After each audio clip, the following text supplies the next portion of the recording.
how about mga guilt-free spend mo naman? Ano yung mga guilt-free spend mo? Guilt-free spend ko? Marami. Oo. Parang, hindi kadalasan sa mga gadget eh. Oo.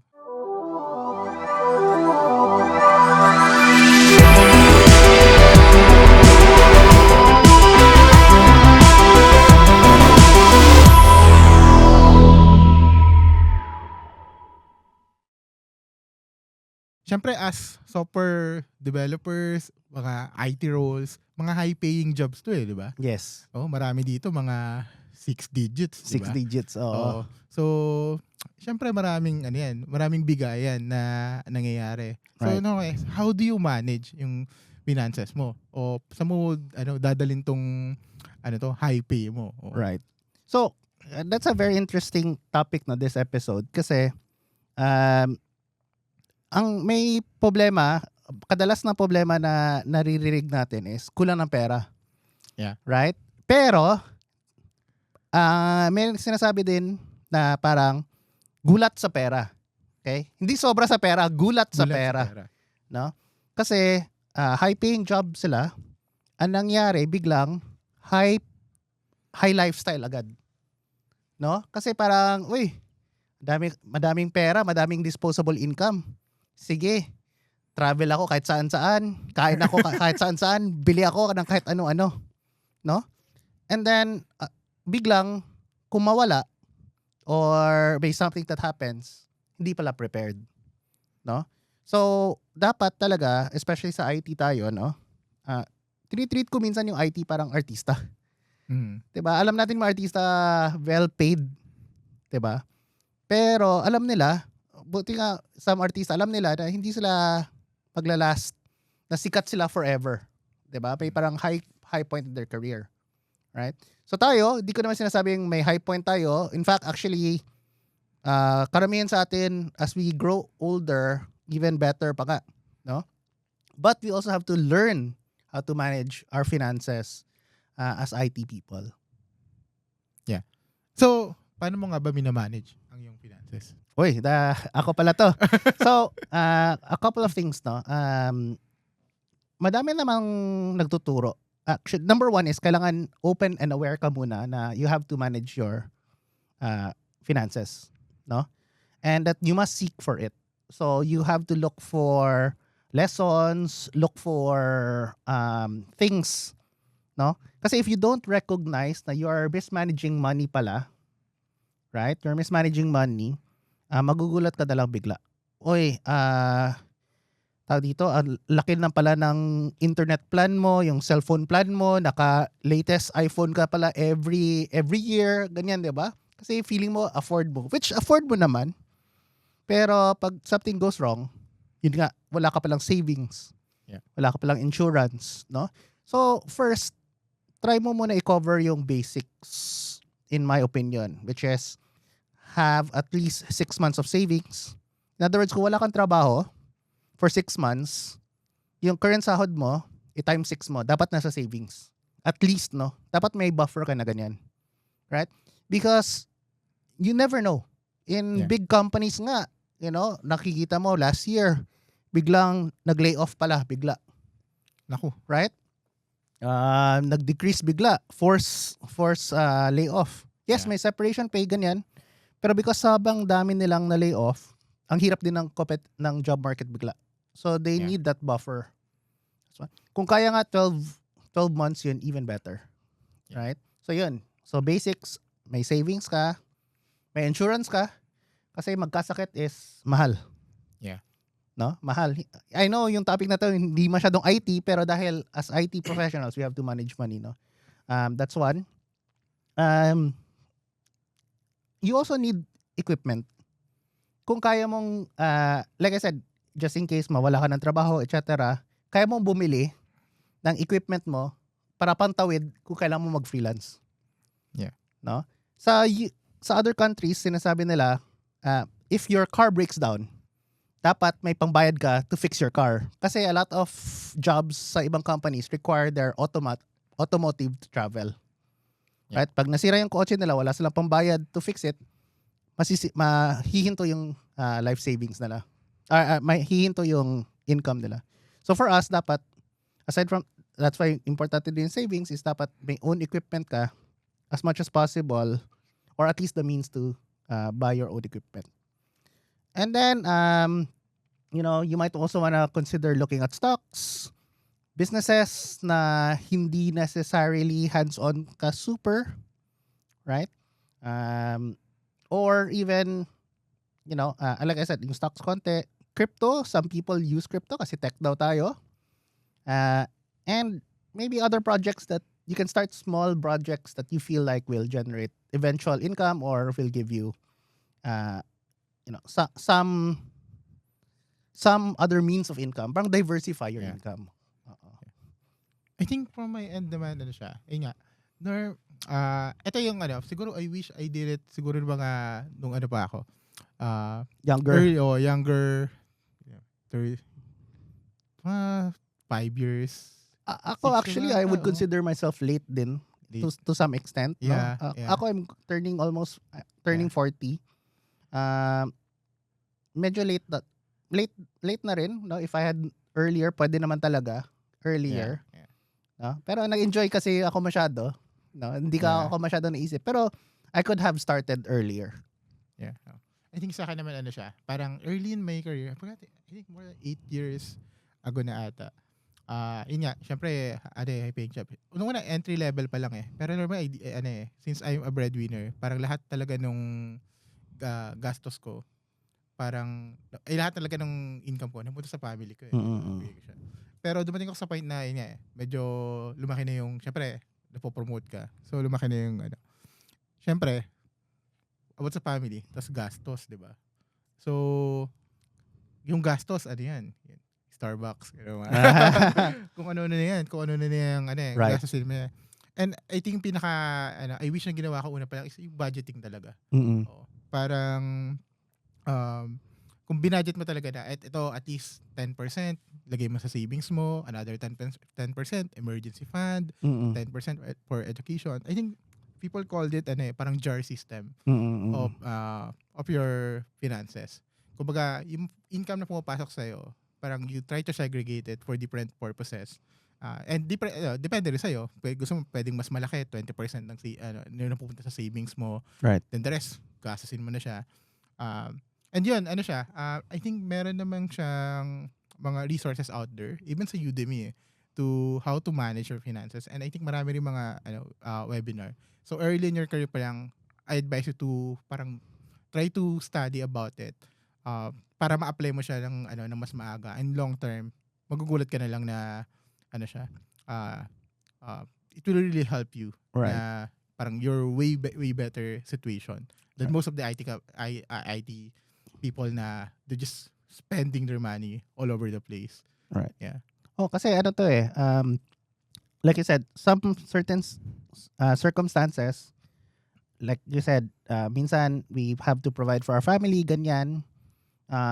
But if we don't study our finances, we might be stuck in that situation. Even with our family, we must make good boundaries. Right? Hindi ibig sabihin na lagi ikaw yung naglilibre, lagi ikaw, right? And then, minsan, next thing you know, pagala na yung libre mo, di ba? So, dapat may boundaries. Doesn't mean because you also reward yourself in that sense, no? So, learn that boundary. Whether you're a breadwinner or not, have a boundary. Just establish that early on. Nabebend mo naman early, pero eventually, you also have to teach others na, hindi solely ikaw lang ang right? Have parang ano yung okay sa'yo na hindi ka bawas. No? Yeah. Anong tools yung ginagamit mo to manage? Kasi syempre daming numbers na ito, di ba? Right. Meron ka bang Excel sheet na mini-maintain? So ako, hindi masyado. Ako, I would say, hindi nga ako very good practitioner to some extent, no? But I do follow, or hindi na follow, parang I do try to listen to itong podcast or YouTube. Yung title niya is How to Live Your Rich Life. your rich life, no? Kasi ang maganda dito is, how do you define a rich life? Yun yung first step dun. Ano yung rich life sa'yo? Kung ang rich life sa'yo is nakaka-vacation ka once a year, di ba? Hindi necessarily ang rich sa isa is the same rich sa'yo. Right? So, iba yung rich mo, iba yung rich mo. And then, one of the things na sabi doon is, finances should be boring. Yeah. Hindi dapat exciting ang finances. Dapat parang ano lang siya, para siyang breathing or parang nagsasucks ka lang. Parang dapat as much as possible matic nga eh. So, alam mo, meron tayong mga scheduled transactions, ganyan. So, if you can, let's say, meron kayong savings account or payroll account, no? Then, maybe you can set up different accounts na automatic na pagpasok dito, let's say, pasok ng 1:15 or siguro 15:30, no? Pagdating ng 1 or 2, and pagdating ng 17, automatic 20% ng sahod mo lilipat na agad automatic. Yeah. No? So, para alam mo, automatic 'yun. Parang automatic ako, example, may automatic number ako nagsisend sa Call Financial. Which is yung stock na gamit ko. No? So, parang minsan saan napunta pera ko? Napasok pala automatic sa stocks. Parang ganun. Yeah. I think sa akin naman meron ako maintain na Google Sheet. Kasi syempre, sa na ako, di ba? Nung na-involve na ako sa management, parang yung finance namin galing. Daming Google Sheet may maintain. So I think that was parang one of the techniques na na-adapt ko rin. Meron talaga akong Google Sheet na pino-forecast ko na, like for my income, for from salary, from stocks, from other businesses, para na-forecast ko na how much it would end up for the entire year. Then, ito yung pino-forecast ko na rin, ano yung gastos. So, parang from monthly budgeting to forecasting, parang, si Google Sheet talaga yung kadalasan ko na nagagamit. And I think maraming mga templates out there na you can use. Like, try mo lang monthly budgeting or financial forecasting templates sa Google Sheet. Maraming lalabas na pwede mo magamit. Regardless kung gaano kalaki yung income mo now, it will be helpful then for you to some kind of analyze and plan out kung saan mo ba mapupunta yung yung income mo. Yeah. Financial literacy for us tech is, it's good to know than not know, no? Whether you can apply it or not, at least you are good to know, no? And so before that, we'd like to thank our sponsor for this episode. Yes, please visit our website at tutorialstudio.com. We provide free courses for AWS and, of course, premium resources for certification exams for AWS, Azure, Kubernetes, and GCP.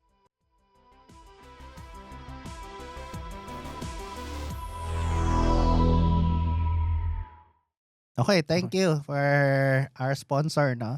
Ako, Migs, before, since nag-usap tayo about savings or multiple income, how about mga guilt-free spend mo naman? Ano yung mga guilt-free spend mo? Guilt-free spend ko? Marami. Oo. Parang, hindi kadalasan sa mga gadget. Gadget? Ano to? Oo, Cellphone? Camera? Ano? Gadget I think, Watch? Ganun? Kadalasan mga, I think meron ako isa. Bumili akong keyboard Tapos, parang ginamit ko lang siya 1 month. Tapos ayoko na. So parang meron akong mga gadget na nabili na, tapos parang after a while, di ko na kailangan, ayoko na. Right. So mga hindi masyadong napag-isipan, pero yun yung mga pa ako so hindi to guilt-free pala kasi medyo parang sayang ganyan, no? Dapat mag-set ka ng parang ito guilt-free ako dito. Pag as long as ganito yung amount na nasa-spend ko, medyo guilt-free. Guilt-free means parang tamang pag-spend. Oo, guilt-free mo talaga. Kaya na guilty ako Hindi guilty, guilt-free. I think sa akin yung top tier na MacBook Pro. Kasi nung una, bibili ka ito, mahal yung MacBook Pro. Tapos, parang at the end of the day, nung nagagamit ko na siya, bilis mag-build Diba? Nasanay ako na mabagal yung build So, I feel na sobrang sulit siya. And it really helped me sa career ko na nakapag-try ako ng, pag meron akong ginagawang application, sobrang bilis ng build. And na-appreciate ko talaga siya. And sobrang worth it na, bumili ako ng sarili kong parang MacBook Pro. Tas yung ginamit, yung talaga, parang top tier. Tas yun yung ginamit ko sa work. Na pinag-ipunan ko talaga. Yeah. During my early days. Yeah. Ikaw, anong mga guilt-free mo? Ako, guilt-free ko usually food. Kaya ganito yung size natin. No? Pero hindi yung... Nadamay pa ako. ako lang pala. So yung guilt-free, siyempre, hindi naman yung parang lavish na parang hotel kumakain lagi. No? Pero if may certain craving ako, no? And usually craving ko, simple lang naman craving ko eh. Parang hindi ako masyadong mag-guilty pag food. Kasi hindi rin ako nag-waste. Sa technology naman, no, mga projects like this one, okay lang sa akin kasi I know it's contributing to the goodness of life in that sense. Yeah. No? So hindi ako masyadong nag-guilty, and alam ko naman hindi siya in the end of the day, hindi siya nakaka-hurt sa other finances ko. Yeah. Kasi na-set aside ko na siya. And if makaka-hurt man siya or parang feeling ko, uy, masyadong magastos yun, gagawin ko na paraan. Yeah. Maghanap ako ng sponsor, kung willing kayo mag-sponsor dito, by the way. And other means to finance a project.